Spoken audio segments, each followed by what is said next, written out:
Let's talk about girls loving being called beautiful with our resident parenting and human potential expert, Nikki Bush. Good morning to you, Nikki. Good morning, Jane, and to all our listeners. Why this topic today? Well, it's Women's Day next week, and I've, of course, started giving Women's Day talks, and Women's Day has actually become Women's Month. In fact, it goes from August to September, I found. And yesterday I was actually at PepsiCo, and my Women's Day presentation was to 300 people in the room and 11,000 people around the country. And the interesting thing, Jane, was that it ranged, the people in the audience ranged from forklift drivers to packers to management and C-suite women and men. It wasn't just for the women. And I was so excited to finally be speaking to a company for Women's Day where it wasn't just the women, because we cannot get gender equality and gender parity if we just get women together. It's been that way for years, isn't it? I mean, who's learning then? You're preaching to the converted. Well, in fact, it's been about pink balloons and bubbly. Yeah. And that's not what Women's Day is about. And we don't live in an either-or world. We live in a both-and world. We need each other. Men need women need men, and we need to do this equality thing together. It is a conversation where we all need to be pitching in, where we all need to become more aware of our default settings and our biases. And the bias starts with exactly the opener of this conversation, which is whenever we see a little girl or a teenage girl or even a woman, the first thing out of our mouths is something about her hair or what she's wearing. Yep. And I notice that even within my own family, where there are a lot of girls, as we walk in, the first thing that comes to mind is, I love your dress, or you're looking so gorgeous. That is a very different comment to, hello, my beautiful girl, or hello, you fabulous woman, where you're commenting on the presence of the person as opposed to what she looks like. Now, Jane, you and I know we're women. We love to be told we're pretty and beautiful and fabulous. We love people to acknowledge that. But we need to make sure that we're not one-dimensional in the way we actually talk to women and girls. We need to be focusing on the essence of the person as opposed to only the outer beauty. That outer beauty comment can provide a short-term feel-good, but it doesn't develop long-term confidence and self-esteem. That's what we want. And just a comment here about the forklift drivers yesterday. The theme was black with a touch of bling. Well, let me tell you, these women would have been just as comfortable walking through the Sandton City Convention Center yesterday. They looked so stunning. You would never have known they were forklift drivers. And they were just so excited with the messaging that I gave out yesterday, that they can become anything they want to be if they embrace the opportunities and show up and step up when those opportunities arise. And those opportunities have got nothing to do with what they look like and everything to do with who they are on the inside. So let's make sure we don't become dependent on external validation and affirmation. And sadly, this is what we're seeing in young girls and children today, is a complete dependence on external validation and affirmation, which is why. But I'm sorry. I mean, it's social media. Yeah, I was going to say it's really hard because it's drummed into them. I mean, you look at social media; it's all about looks. It's all about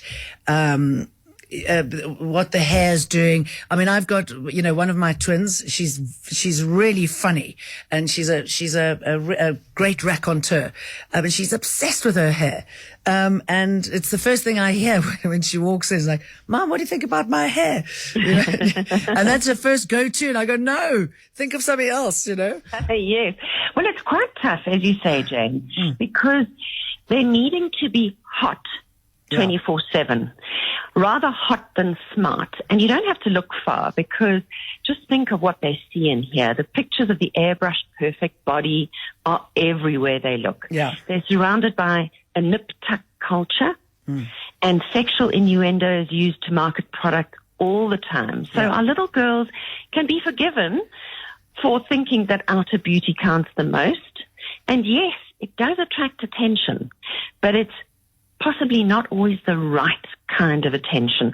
And I guess our role as parents is to teach them the difference. So while she's obsessed about her hair, you're also balancing it out by affirming the essence of who she is and the fact that she is so funny. And that is a beautiful trait that not everybody has. So I think from your story, the great learning here is, what is your uniqueness? What is different about you? Not the same as everyone else. And her funniness is part of her uniqueness. And I walked into, I did another Women's Day event actually on Tuesday, where I had a much older audience, a lot of retired women into their 60s and 70s. And one woman walked up to me before I started speaking, and she actually was a mum when I was at school. She was a mum of somebody who was at school with me. So she's now in her late 70s. And she's still as coiffed and well presented as she always was. She's got magnificent hair, a lot shorter than me. She's a totally different figure type to me. Of course, she mentioned to me that I looked amazing and what great legs I have, which I do have. I have great legs. Well done, you. But I was not brought, I was not born into the world with a great head of hair. And so I always say, you know what, this time around I got the legs, next time around I'm coming with the hair, but you never get it all. You never get it all. It's rare to get it all. And so it's a bit like, sorry, I'm going to just jump in here. I remember seeing David Beckham the first time, and just, this thing of beauty, and then he started talking like that, didn't he? So, not everyone has everything. Oh, yeah, isn't that funny? You just can't have it all. You won't have it all. But you are a package deal. It's not about just the hair. It's not about just the legs. It's not about the eyelash extensions. It's about the package deal. And that is putting your best foot forward as you present yourself externally, but really valuing what's on the inside, really valuing the gifts and the talents that you have been given. And the perpetuating of the gender bias in our children, where does that fit into this conversation?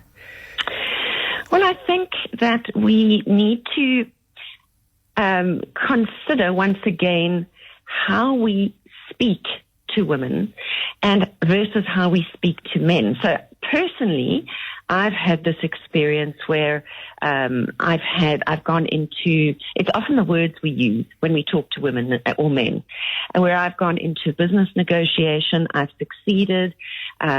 My partner has phoned me that night and asked me how it went, and when I explain how the deal went down, I get told, "Tough cookie, aren't you?" Yeah. Which is not an affirmation. No. That is a slap in the face, rather than saying, like you would for a man, "Gee, congratulations, wow, you're a great negotiator." Or a great salesperson, or successful what business a stud. person. Yeah, what a stud, Yeah. exactly. So it's funny. And this is from people who should know better. People who are experts at talking to leaders about abuse and use of power. And it's just because it's this default setting that women shouldn't really be successful. Women shouldn't really be out there winning these deals, because they haven't for most of the years. It's only happening now. We are now career women. It's things like women being biased against themselves by being apologetic. And I look at emails that I used to send. I look at emails I receive from women. If a man is asked to quote for a job, he sends through a quote. This is the price. A woman sends through a quote, and then she justifies why her price is her price. It's the words we use, being apologetic for who we are, Women are far more negotiable than men. A woman is expected to discount her fees from the get-go. A man is not. And as long as a woman becomes aware of this, she can see the game that's being played and she doesn't have to engage in the game. But until you see it, you continue to engage. I mean, look at what's happening with Banyana at the moment and the outcry there, right? I mean, this is just, a section of the bigger picture here. It's the same thing, isn't it? That women are viewed differently and therefore you can't ask for what men ask. You've got to justify it. And I mean, look at Banyana, we're winning. I mean, you'd think that would be justification, but I suspect probably not enough. Yeah, but you're still a second-class citizen because of the years of conditioning. It's years and years of conditioning, and it's not just other people, being conditioned. It's also women being conditioned against themselves. Yeah. I think we are biased against ourselves, and this is where we need to catch a wake-up, where we need to speak more loudly to ourselves, so that we wake up to the fact that, the only permission we need is our own. The only permission we need is our own, but we're often waiting for permission from other people. And this goes back to the dependence on external validation. Are we good enough? Now, this is where fathers are very important for daughters, where they need to be talking to their daughters, affirming their daughters, not just for their external beauty, but for who they are, and showing them how to expect to be respected out there. It starts at home. If fathers respect their daughters and teach them how they should be treated by men, that's a really good start. So, and how dad treats mum, whether you are married or divorced, is also incredibly important. This is visible leadership. This is role modeling. Absolutely. I mean, you learn everything as a kid, isn't it? I mean, and you don't realize it when you're playing it out, that's what you have learned from your parents. And I know that's a bit of a no-brainer comment, but yeah, but it's the role playing, it's the wiring, it's the conditioning, it's the repetition that lays the groundwork. We want our girls to go out there and be the star in their own show. Currently, the conditioning is that we're the supporting act. Think about Banyana. They're not the star of the show. They are the supporting act. Bafana is still the star of the show. Yep. And so it's an old mindset that leads to a victim mindset and leads to a belief in girls and women that they have limited choices in life. And if we want our girls to think differently, we have to shift the narrative. And, victim mindset starts from a young age. And one of the things I said at this presentation yesterday is that it doesn't matter what position you have in the company right now, whether you're a packer on the production floor or whether you are a manager, you need to be paying your future self. Many women have few choices in life. They do not have choice freedom because they haven't set themselves up financially. And this does not mean you wait until you are earning an executive salary. It starts from the time you earn a salary that you are putting some away for yourself to pay your future self when you choose to change direction in life, when you choose to perhaps exit a relationship, or when you have to retire or choose to retire one day, that you can. And it's part of breaking the bias by setting women up from the get-go that they actually have power in relationships, negotiation power, because they are financially independent. It's a huge thing. Most women are trapped in jobs they hate or in relationships that are killing them because they have no financial power. I mean, I'd love to hear from somebody out there, and if they want to pose a question to you, our number's 011-883-0702, 072-702-1702. You can SMS us on 31702 as well. I mean, what about putting girls, quite young girls, you see it mainly in the States, into beauty pageants. And not that I'm saying that there's anything wrong with beauty pageants and they play a role in all of that, but does that play into the judge me because of my looks rather than what I can offer? Sure. I'm not anti-beauty pageants, but I am pretty anti the beauty pageants for children. Yeah. My personal feeling is that it's the mum vicariously living through her child, or the parents vicariously living through their children. I have exactly the same opinion when it comes to children having YouTube channels and unboxing toys and earning a hell of a lot more money than I do. When I have much more experience at judging toys than these children. This is just influencer marketing. And I do think that it is parents living vicariously through their children.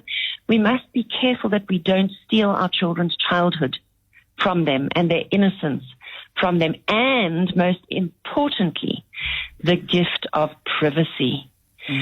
We cannot underestimate or overestimate the gift of privacy.